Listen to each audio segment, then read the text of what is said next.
Volkswagen polo നമ്മളിപ്പോൾ ഇത് എടുത്തിട്ട് ഒരു 6 മാസമായിട്ടുണ്ട്. നമ്മളിതുവരെ ഇതിൻ്റെ ഒരു റിവ്യൂയോ കാര്യങ്ങളോ ചെയ്തിട്ടില്ല. നമ്മൾ ഓൾറെഡി ഉപയോഗിച്ചുകൊണ്ടിരിക്കുന്ന കാർ എന്ന് പറഞ്ഞാൽ നമ്മുടെ സാൻഡ്രോ ആയിരുന്നു. നമ്മളെ ഒരു കംഫർട്ടായിട്ടുള്ള ഒരു വണ്ടിയായിട്ടായിരുന്നു നമ്മൾ സാൻഡ്രോ ഉപയോഗിച്ചിരുന്നത്. അതിനുശേഷം ഒരുപാട് വണ്ടികൾ നമ്മൾ നോക്കിയിട്ടുണ്ടായിരുന്നു. പക്ഷേ ഒരു കംഫർട്ടായിട്ട് നമുക്കൊരു സാൻഡ്രോൻ്റെ ലെവലിലേക്ക് എത്തുന്ന ഒരു വണ്ടി, അല്ലെങ്കിൽ ആ ഒരു ഹൈറ്റിൽ ഇരുന്നിട്ട് ആ ഒരു കംഫർട്ടിൽ നമുക്ക് ഓടിച്ചു പോകാൻ പറ്റുന്നൊരു വണ്ടി നമുക്ക് ഇതുവരെ കിട്ടിയിട്ടില്ലായിരുന്നു. അപ്പോൾ പോളോനെക്കുറിച്ച് ഒരുപാട് ആളുകൾ ഒരുപാട് അഭിപ്രായങ്ങൾ പറഞ്ഞിട്ടുണ്ടായിരുന്നു. വണ്ടികൾ ഇടയ്ക്കൊക്കെ നമ്മൾ ഓട്ടിയിട്ടുണ്ടായിരുന്നു. പക്ഷേ നമ്മൾ ആദ്യമായിട്ടാണ് ഇതൊരു സെക്കൻഡ് ഹാൻഡ് വണ്ടിയായിരുന്നു. 18,000 കിലോമീറ്റർ ആണ് ഇപ്പോൾ ഇത് ഓടിയിരിക്കുന്നത്. ഞങ്ങൾ എടുക്കുമ്പോൾ 14,000 കിലോമീറ്ററിലായിരുന്നു ഈ വണ്ടി ഉള്ളത്. അപ്പോൾ ഇന്നത്തെ വിശേഷങ്ങൾ നമ്മുടെ ഈ ഒരു പോളോനെ കുറിച്ചിട്ടാണ്. അപ്പോൾ ജസ്റ്റ് നമുക്ക് വീഡിയോയിലേക്ക് പോകാം. അതിനു മുമ്പായിട്ട് നമ്മുടെ വീഡിയോ കാണുക, ലൈക്ക് ചെയ്യുക, നിങ്ങളെ വിലയേറിയ കമൻറ്റുകൾ രേഖപ്പെടുത്തുക. സബ്സ്ക്രൈബ് ചെയ്യാത്ത ആളുകളുണ്ടെങ്കിൽ സബ്സ്ക്രൈബ് ചെയ്യുക. പിന്നെ ഈ ഒരു വണ്ടിയുടെ ഏറ്റവും വലിയൊരു പ്രത്യേകത എന്ന് പറഞ്ഞു കഴിഞ്ഞാൽ ഇതിൻ്റെ ഡ്രൈവിംഗ് കംഫർട്ടാണ്. നമുക്ക് എത്ര ദൂരം വേണമെങ്കിലും, ഞാൻ ഈ ഒരു വണ്ടി ഒരു ദിവസം ഏകദേശം ഒരു 250-275 കിലോമീറ്ററോളം ഞാൻ ഒരേ സമയം ഒരു ഡ്രൈവിൽ ഇരുന്നിട്ട് യാത്ര ചെയ്തിട്ടുണ്ട്. അത് വിത്ത് ഫാമിലി ആയിട്ടാണ് യാത്ര ചെയ്തിരുന്നത്. അതിൽ നമുക്ക് ഞാൻ സാൻഡ്രോ ഒരു തവണ, അതേപോലെ ബാംഗ്ലൂരിൽ നിന്ന് നാട്ടിൽ വരെ ഓടിച്ചിട്ടുണ്ട്. ആ ഒരു കംഫർട്ട് എനിക്ക് വേറൊരു വണ്ടിയിലും കിട്ടാത്ത ഒരു കംഫർട്ടാണ്. നമുക്ക് ചിലപ്പം ബാക്ക് പെയിന് ബാക്കിയുള്ള സാധനങ്ങളൊക്കെ ഉണ്ടാവാറുണ്ട്. അങ്ങനെയുള്ള ഒരു പ്രശ്നങ്ങളും ഇല്ലാതെ നമുക്ക് ഉപയോഗപ്രദമായിട്ടുള്ളൊരു വണ്ടിയാണ് വോക്സ്വാഗൺ പോളോ. ഈ ഒരു വണ്ടി എന്ന് പറഞ്ഞു കഴിഞ്ഞാൽ നമുക്ക് കപ്പ് എഡിഷനാണ് വന്നിരിക്കുന്നത്. ഇതൊരു സ്പെഷ്യൽ എഡിഷനാണ്.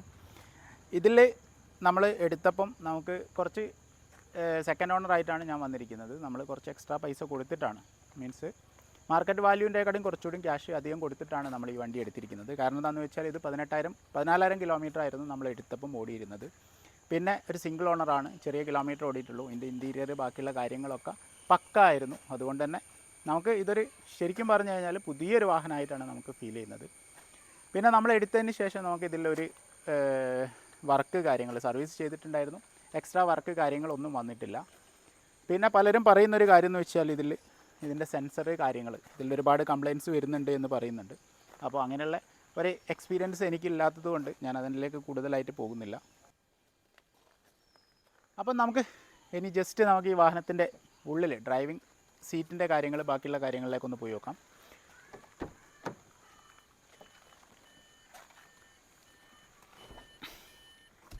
ഈ ഒരു വാഹനത്തിൽ ഈ ഒരു ഡ്രൈവിംഗ് കംഫർട്ട് നമുക്ക് എല്ലാ സ്പേസുകൾ, നമ്മുടെ എൻഡുകൾ, എല്ലാ സൈഡുകളും നമുക്ക് കൃത്യമായിട്ട് നമുക്ക് ഡയറക്റ്റ് ചെയ്യാൻ പറ്റുന്നുണ്ട്. കിലോമീറ്റർ കാര്യങ്ങളൊക്കെ തന്നെ നമുക്ക് ഇതിൽ എത്ര കിലോമീറ്റർ വണ്ടി ഓടാനുണ്ട്, അതേപോലെ ബാക്കിയെല്ലാം നമ്മുടെ ഏത് ഗിയറിലാണ് വണ്ടി ഓടിക്കൊണ്ടിരിക്കുന്നത് എന്നുള്ള കാര്യങ്ങൾ, അതേപോലെ ഒരു അത്യാവശ്യം നമുക്ക് വേണ്ട കാര്യങ്ങളൊക്കെ ഇതിൽ നമുക്ക് അവൈലബിൾ ആണ്. നമ്മളെ ഡോർ ഓപ്പണും അതേപോലെ ബാക്കി ഒരുപാട് കാര്യങ്ങൾ നമുക്കിതിൽ കാണാൻ പറ്റുന്നുണ്ട്. പിന്നെ നമുക്ക് നല്ല അടിപൊളി ഒരു സൗണ്ട് സിസ്റ്റമാണ്. ഇതിൽ മറ്റൊരു ഫെസിലിറ്റി എന്ന് പറഞ്ഞാൽ എനിക്ക് ഇഷ്ടപ്പെട്ടൊരു കാര്യമാണ്, നമ്മൾ ഹസാർഡ് വർക്ക് ചെയ്തുകൊണ്ടിരിക്കുമ്പോൾ നമ്മൾ ഇൻഡിക്കേറ്റർ ഇട്ട് കഴിഞ്ഞാൽ ഓട്ടോമാറ്റിക്കലി ഹസാർഡ് ഓഫ് ആകുകയും ഇൻഡിക്കേറ്റർ വർക്ക് ചെയ്യുകയും ചെയ്യും. മറ്റൊരു ഫീച്ചർ എന്ന് പറയുന്നത് നമുക്ക് ഇതിൻ്റെ AC ആണ് കേട്ടോ. AC എന്ന് പറയുമ്പോൾ നല്ല പക്ക AC ആണ്. നമുക്ക് പെട്ടെന്ന് തന്നെ വാഹനം കൂളാകുന്ന ഒരു സിസ്റ്റമാണ് കേട്ടോ. അതേപോലെ തന്നെ AC കുറിച്ച് പറയുകയാണെങ്കിൽ ഇതിൽ ഈ ഡാഷ്ബോർഡിൽ നമുക്കൊരു കൂളിംഗ് സിസ്റ്റം ഉണ്ട്. നമുക്കിതാ ഇവിടെ കാണാൻ പറ്റും, ചെറിയൊരു നോബാണ്. ഇതിലിപ്പോൾ നല്ല ACൻ്റെ എയർ വന്നുകൊണ്ടിരിക്കുന്നുണ്ട്. അപ്പോൾ ഇതിൽ നമുക്കൊരു ബോട്ടിൽ കാര്യങ്ങളൊക്കെ വെച്ച് ഇത് ക്ലോസ് ചെയ്തിട്ട് കഴിഞ്ഞാൽ നമുക്ക് എന്ത് ചെയ്യാൻ പറ്റും, കുറച്ച് സമയം കഴിയുമ്പോഴേക്ക് നമുക്ക് നല്ല കൂളായിട്ടുള്ള വാട്ടർ നമുക്ക് ഉപയോഗിക്കാൻ പറ്റും. അങ്ങനെയുള്ള വലിയൊരു ഫെസിലിറ്റി ഇതിൽ നമുക്ക് കണ്ടെത്താൻ പറ്റിയിട്ടുണ്ട് കേട്ടോ. വണ്ടിയുടെ സ്റ്റയറിങ് നമുക്ക് അഡ്ജസ്റ്റബിൾ ആണ്. ജസ്റ്റ് ഇവിടെ ഒരു നോബ് ഉണ്ട്, താത്തി കഴിഞ്ഞ് കഴിഞ്ഞാൽ നമുക്ക് താഴോട്ട് അതേപോലെ മേലോട്ട് ചെയ്യാൻ പറ്റും. അതേപോലെ നമ്മുടെ അടുത്തൊക്കെ കൊണ്ടുവരാനുള്ള ഒരു സംവിധാനവും ഈ ഒരു സ്റ്റിയറിംഗ് വീലിൽ നമുക്ക് അവൈലബിൾ ആണ് കേട്ടോ. അപ്പോൾ ഇതൊരു വലിയൊരു കാര്യമാണ്. നമുക്ക് സീറ്റിങ്ങും അതേപോലെ സ്റ്റയറിങ്ങും നമുക്ക് കംഫർട്ടായിട്ടുള്ള രൂപത്തിൽ അഡ്ജസ്റ്റ് ചെയ്യാൻ പറ്റുന്നുണ്ട്. ഇതിൻ്റെ ഒരു ഫാൾട്ടായിട്ട് എനിക്ക് ഫീൽ ചെയ്തൊരു സാധനം എന്ന് വെച്ചാൽ ഈ ഒരു കപ്പ് എഡിഷനിലാണ് ഈ ഒരു പ്രശ്നമുള്ളത്. ബാക്കിയുള്ള ഫുള്ള് ഓപ്ഷനിലൊന്നും ഇഷ്യൂസ് ഇല്ല. കാരണം നമ്മൾ ഇത്രയും എമൗണ്ടിലൊരു വാഹനം വാങ്ങിച്ചിട്ട് ഇതിൻ്റെ ഫ്രണ്ടിൽ മാത്രമാണ് നമുക്ക് ഈ ഒരു വിൻഡോ ഗ്ലാസ് നമുക്ക് ഇവിടെ ഓപ്പൺ ആക്കാനും അതേപോലെ താഴ്ത്താനും ഉള്ളൊരു ഓപ്ഷൻ ഉള്ളത്. ബാക്കിയൊക്കെ ബാക്കിലാണ് വന്നിരിക്കുന്നത്. അപ്പോൾ അതൊരു ബുദ്ധിമുട്ടായിട്ടുള്ള ഒരു കാര്യമായിട്ടാണ് എനിക്ക് ഫീൽ ചെയ്തിരിക്കുന്നത്. ഫാൾട്ടായിട്ട് നമുക്ക് ഫീൽ ചെയ്തൊരു സാധനം എന്ന് വെച്ചാൽ ബാക്കിൽ നമുക്ക് ഇരിക്കാനുള്ളൊരു അസൗകര്യം, മീൻസ് നമുക്ക് സ്പേസ് കുറച്ച് കുറവായിട്ടാണ് ഫീൽ ചെയ്യുന്നത്. നമുക്ക് ഒരു ഫാമിലി ആയിട്ട്, മീൻസ് 4 പേര് പോവുകയാണെങ്കിൽ വലിയ ഇഷ്യൂസ് ഇല്ല. 5ാമത് ഒരാളുകൂടിയൊക്കെ കാറിലേക്ക് വരികയാണെങ്കിൽ നമുക്ക് വലിയൊരു ഒരു ഇടുങ്ങിയ ഒരു രൂപത്തിലാണ് നമുക്കൊരു ഫീൽ ചെയ്യുന്നത്. ആ ഒരു ലെഗ് സ്പേസിൻ്റെ കുറച്ചൊരു കുറവ് ഈ ഒരു വണ്ടിക്ക് നമുക്ക് ഫീൽ ചെയ്യും. ഡിക്കിയിലേക്ക് വരികയാണെങ്കിൽ അത്യാവശ്യം നല്ല സ്പേസ് ഉള്ളൊരു ഡിക്കിയാണ് നമുക്കിവിടെ കിട്ടുന്നത്. ഇതിൽ ഒരുപാട് ബോക്സുകൾ കാര്യങ്ങളൊക്കെ ഓൾറെഡി ഇപ്പോൾ ഇതിലുണ്ട്.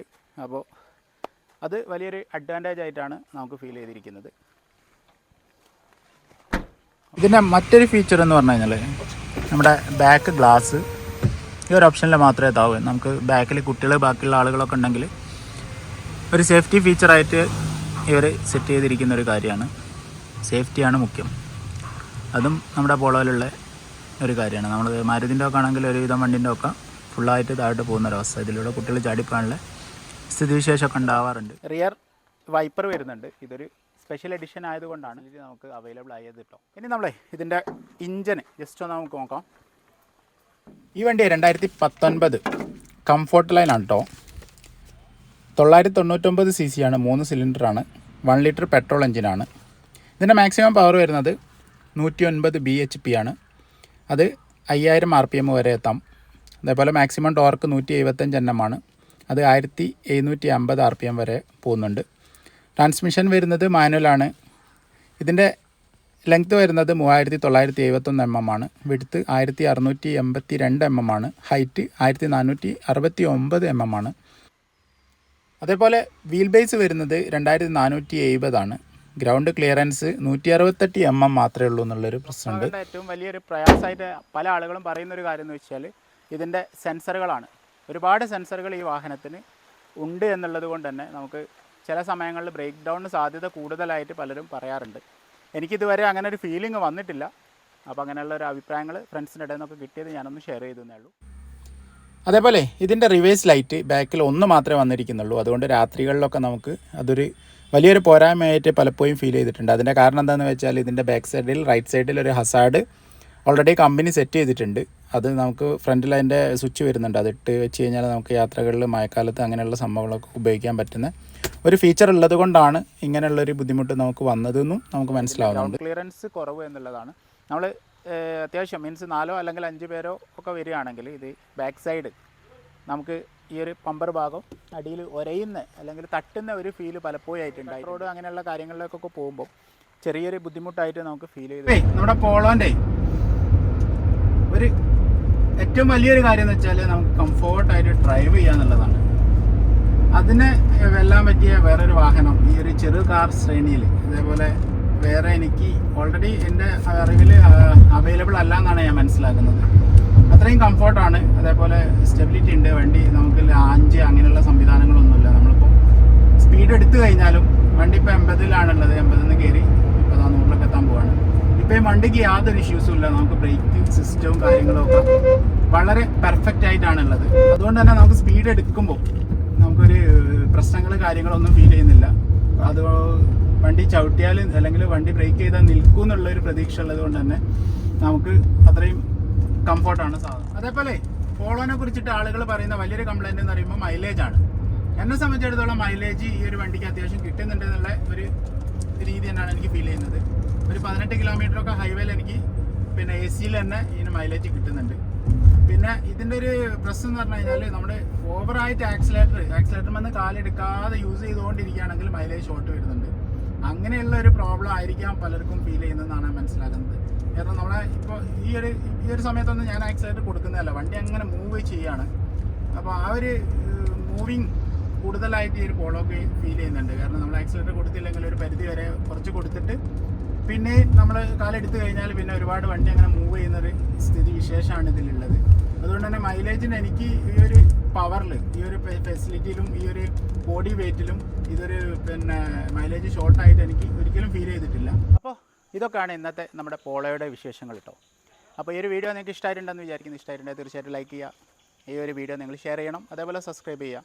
അപ്പോൾ എന്തുകൊണ്ടാണ് ഈ ഒരു പോളോ ഈ കമ്പനി Volkswagen നിർത്തിയത് എന്നുള്ളത് വലിയൊരു ചോദ്യചിഹ്നമായിട്ടാണ് എനിക്ക് തോന്നുന്നത്. കാരണം ഇത്രയും കംഫർട്ടായിട്ടുള്ളൊരു വാഹനം, അതും ഇന്ത്യയിൽ സേഫ്റ്റി ഫീച്ചറിലും ബാക്കിയുള്ള കാര്യങ്ങളിലും ഒക്കെ തന്നെ ഒരുപാട് ഫീച്ചേഴ്സും കാര്യങ്ങളൊക്കെ ഉള്ള ഈ ഒരു പോളോ അത് നിർത്തിയതിൽ നമ്മൾ വളരെയധികം ദുഃഖിതനാണ് എന്ന് തന്നെ പറയാം. കാരണം നമ്മളൊരു വാഹന പ്രേമി ആയതുകൊണ്ട് തന്നെ നമ്മൾ ഈ വാഹനം ഓടിച്ചതുകൊണ്ട് ഇതുപോലുള്ളൊരു വാഹനം നിർത്തിയതിൽ നമുക്ക് സങ്കടകരമായ ഒരു അഭിപ്രായമാണ് രേഖപ്പെടുത്താനുള്ളത്. വോക്സ്വാഗൺ ഇതിലും നല്ല വാഹനവും നമുക്കിതിലേക്ക് ഈ ഒരു ഇന്ത്യൻ നിരത്തിലേക്ക് എത്തിക്കുമെന്നുള്ള പ്രതീക്ഷയോടുകൂടി ഈ വീഡിയോ ഇവിടെ വൈൻഡപ്പ് ചെയ്യാണ്. അപ്പോൾ എല്ലാവർക്കും നല്ലൊരു ദിവസം ആശംസിച്ചുകൊണ്ട് സൈനിങ് ഓഫ് റാഷിദ് അമീൻ കൊടുവള്ളി.